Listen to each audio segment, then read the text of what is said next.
مسیح میں آپ سب کو سلام۔ خداوند آپ کو اور آپ کے خاندان کو برکت، صحت اور تندرستی عطا کرے، مسیح یسوع ناصری کے نام سے آمین۔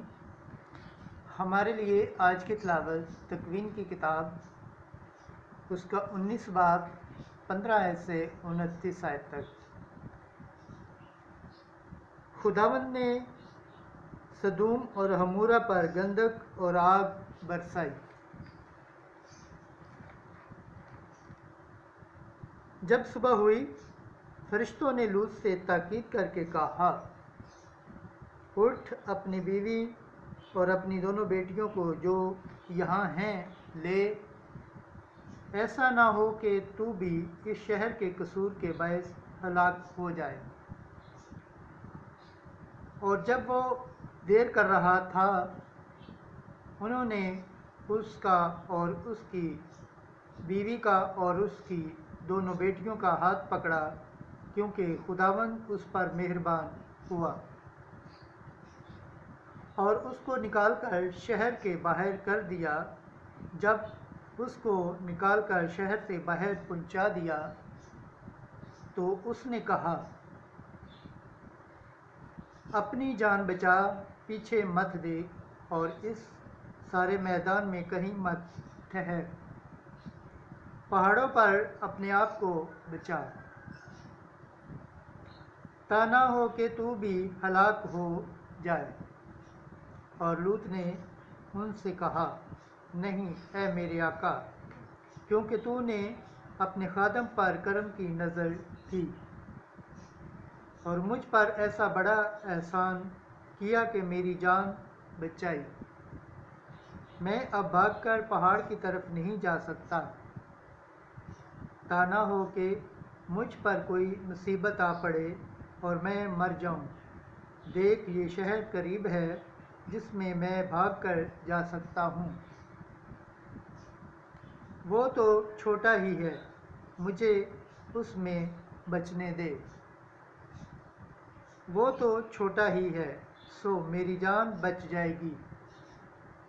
اور اس نے اسے کہا کہ دیکھ، اس بات میں بھی میں نے تیری عرض قبول کی کہ اس شہر کو جس کے واسطے تو نے کہا غارت نہ کروں گا، جلدی کر اور وہاں بچ جا، کیونکہ جب تک تو اس میں نہ پہنچے میں کچھ نہیں کر سکتا۔ اس واسطے اس شہر کا نام اسورہ رکھا گیا۔ اور جب سورج زمین پر طلوع ہوا، لوط سورہ میں داخل ہوا،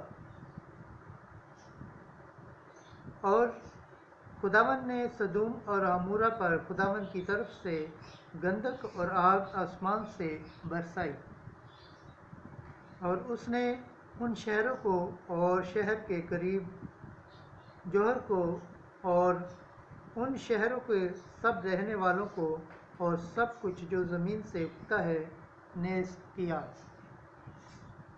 اور اس کی بیوی نے اپنے پیچھے پھر کے دیکھا تو وہ نمک کا ستون بن گئی۔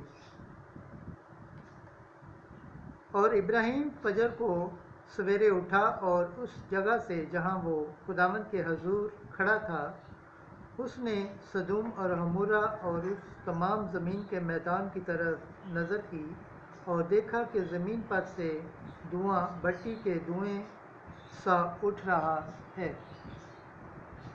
اور جب خدا نے اس میدان کے شہر کو نیز کیا تو خدا نے ابراہیم کو یاد کر کے لوط کو ان شہروں کی غارت سے بچایا جہاں وہ رہتا تھا۔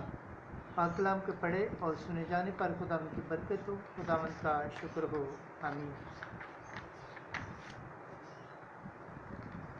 آج کا زبور پڑھا جائے گا، زبور 25، اس کی دوسری آیت سے تیسری اور 9ویں سے 12ویں آیت تک۔ جماعتی جواب، اے خداوند تیری رحمت میری آنکھوں کے سامنے ہے۔